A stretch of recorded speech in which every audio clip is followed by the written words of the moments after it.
Hello everyone, and yes, thanks for coming outside with me today. It feels good to be outdoors. Green up is starting to happen a little. Well, I should say we're a long ways away from green up, but the grass is getting better. It's seeing a little less brown. No snow. We're still gonna get some colder temperatures here in April like we always do, but I figured I'd come outside and actually shoot the bow. I've been running some 3D setups when the weather's been kind of off and on warm, so you're just gonna follow along with me, do a little bit of shooting today. Talk about what's coming up this spring. It's been a very dormant winter for me on the channel. I got some bow hunter box club stuff that's coming, so stay tuned. Alright, so we're about 30-ish. I think it's about 32 from standing here on my porch. We're gonna line her up and let her fly. And on this target, I know because of IBO critters, most of the deer, how the score rings are set up on 3D targets is not where they're set up for a kill shot. Like, you typically want to be tucked in that pocket, right? Right, if you follow the back side of the leg, you want to tuck it in where the scapula kind of makes that that corner. You want to put it right in the middle of that corner if you're trying to bow hunt. The scoring rings on 3D targets are typically further back. They're further back on the torso to give more meat for you to shoot at. And so there's a black thing on this morel target that symbolizes the heart and of course the red lungs, and I want to aim for the top of the heart, bottom of the lung cavity area. That's typically where you're going to have an IBO 11 on a 3D target. So we'll see if we can drop a couple in there. Oh, that a lot of joints popping. A little lower, I think, than I wanted. Still real good crisp break on that shot. Actually, that might be in there. That one's right next to the other one. It is. I put 30 on and aimed right at it. It's definitely close to 32, 33. You know, since I don't change much. Like, you get a lot of questions. Like, I get a lot of questions. People put questions on forums and stuff about, you know, changing for 3D season, because you have to have a speed limit. There's a speed limit for IBO and ASA. Pardon my neighbor there mowing his lawn or aerating his lawn. That's a little better.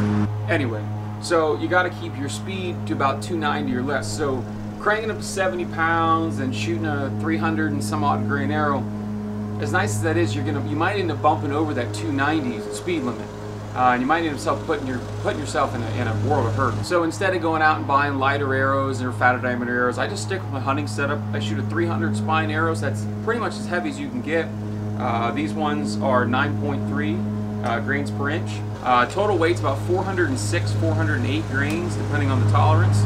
And at 30 inches, 60 pounds, that's giving me about 279 feet a second. It's roughly what it is. I've seen anywhere between 277 and 280. So I'm definitely well below the speed limit, and even if I shot in a different class for 280s, the speed limit, I'd still be fine. That's better. First two shots were okay. A little bit lower than I wanted, but the last two were bueno. Not too bad. Obviously the bottom guys here are my first two shots, and top are the last two, so these last two shots here probably more indicative of where you would find the IBO 11, as you can see from the general torso of the critter.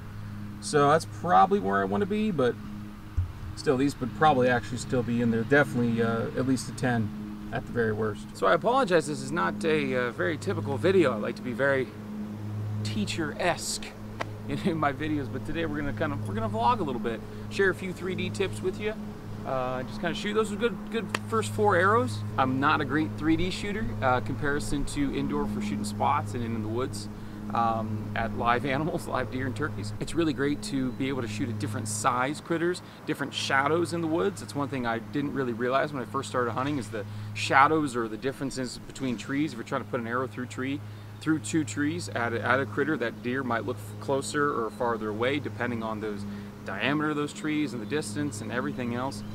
When you get tunnel vision too with the bow, it becomes a lot worse than tunnel vision with a rifle. So it's always really nice to get out here and start practicing 3D, and especially to get on the course with your friends and family in order to be able to practice for the fall season. So when I get out here to practice for 3D season, I don't stand up at my marks of 20, 30, and 40 yards, although that's really nice and convenient. Very rarely do you get that exact 20, 30, or 40 yard shot, and really work on my gap shooting. That's huge in 3D, is being able to gap shoot. And if you have a 3D target, knowing where, for example, if I had to shoot between 30 and 40, let's say it's like a 34-yard shot, do I want to aim low with my 40-yard pin, or do I want to aim high with my 30-yard pin? And that's all dependent on the shooter. You may like to undershoot, you might overshoot. I prefer to overshoot. So if I know that I'm at 25 yards, I like to aim with my 20 pin high instead of trying to mystify that gap between 20 and 30. Some guys like to do a 30 low. But more often than not, I find that in my gap shooting, I'm aiming high. I'm gonna guess we're somewhere in the neighborhood of about 27, just kind of knowing where I am in my yard. Like I said, I don't have any markers. I pulled my markers, my 20, 30, 40 markers, so I don't know exactly where I'm at. I have a pretty good idea though. So we're gonna give 27 a shot. So I'm actually going to, since I'm closer to 30 than I am to 20, I'm gonna aim low with my 30 and see if we can't drop this one in here on this deer. It's not too bad. I'm a little bit lower, I think, than I wanted to be. That's a little bit better. A little right, but a little bit better. So that's good. You want to be able to figure out, particularly if you're shooting your bow hunting setup. You know, most guys are shooting a 400 plus grain arrow. Some guys, like myself, like to even shoot in the 450s and up. Some guys like Troy Fowler, the Ranch Fairy, like 600 and up. And the gaps on those arrows after 20 yards really start showing up in your pins. And so it's really important to know that that difference of 1 to 2 yards can really drop your arrow out of the 12 ring if it's ASA, or out of the 11 ring if it's IBO. That first shot wasn't as bad as I thought in terms of the area that I wanted it in. This shot did end up being a little bit right, but I'll still take it. That's a pretty good target there. Again, I generally know that it was going to be closer to 27 yards than it was to be 25, but you could tell that difference there was a solid inch and a half there between this arrow on the right and the arrow on the left.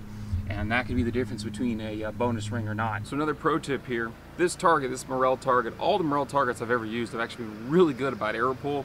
2 fingers, no problem. Easily some of the best targets, if not definitely the best targets on the market.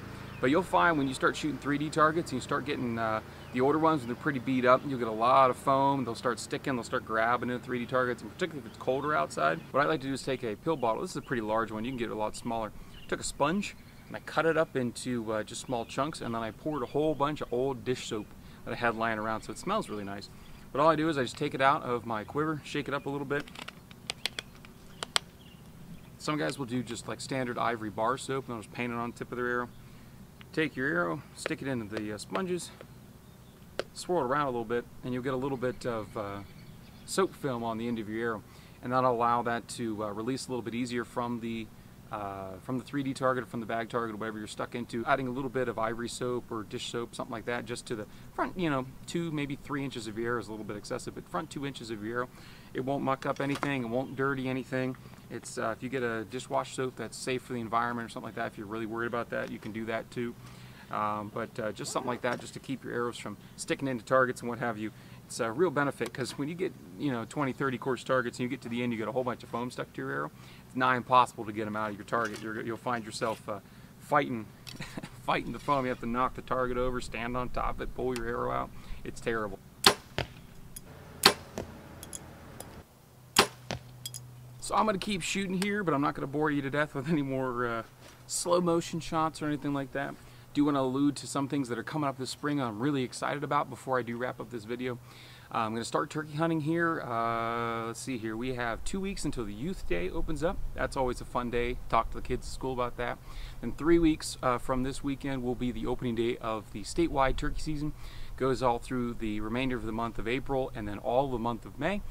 Very excited to get out. I've been talking to Mike Sohm over at Magnus. Hopefully can get some bullheads in to try those out, because it's so easy to kill turkey with a shotgun. You might as well try it with a bow, right? I've been talking with Derek Craig over at New Day Outdoors. His channel is linked in the description below. He is a phenomenal turkey hunter out in Indiana and other states. He travels a whole bunch of the Midwest to hunt turkeys. So I put a channel linked in the description below. You can follow his stuff. He's been super helpful for me. If you ever have any questions about bow hunting turkeys, he is the man to hit up. I've also been talking with Nate Fry, the Budget Sportsman. His channel is also linked in the description below. We did a video collaboration a few weeks ago about how to find your bow speed without using a chronograph. Definitely give that a check. But also, he just knows a lot about bow hunting, a lot about turkey hunting, and he has offered to help me out with turkey season this year. Maybe we can film each other, whack a bird or two. too. So I'm really hopeful that we can get some of that film out. Maybe we'll do a couple more collaboration videos. Maybe we'll shoot some 3D courses. His wife shoots, my wife shoots, so maybe we'll do a little double date in the woods, who knows? So that's all for this video. If you have any questions for me, please do drop them in the comment section below. Also in the description are links to my Facebook, my Instagram, and even my email if you want to hit me up there. Definitely get outside, enjoy God's beautiful creation, enjoy archery and archery hunting if you so choose, and we'll get to see you next time.